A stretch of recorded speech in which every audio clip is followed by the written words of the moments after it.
गावाकडचा खरा आनंद हा भजनातच. मग काय भजन ऐकलं, याचा आवाज ऐकला आणि कामाला सुरुवात केली. आणि काय उन्हामध्ये बसून निवांत असं ब्रश केला आणि लागली माझ्या कामाला. मी घरी गेल्याच्या नंतर आईला स्वयंपाक सोडला तर बाकी सगळे मीच कामं करते, आईला आराम.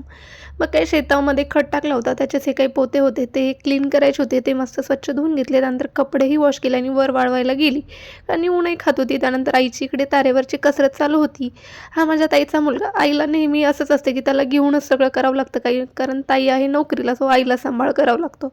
मस्त असं छान जेवण केलं आणि काल मी याला फोन आणला होता, असा छोटासा चलछैयावाला, जो आपल्या लहानपणी होता. तो त्याच्याशीच खेळत बसला होता. त्याच्यानंतर घरी गेलं की माझा अख्खा दिवस याच्याच भोवती फिरत असतो. तो माऊ माऊ करत असतो ना, असे शब्द ऐकले की मावशीचा आनंद हा गगनातच असतो. हे सगळ्या मावशींना कळतच असेल.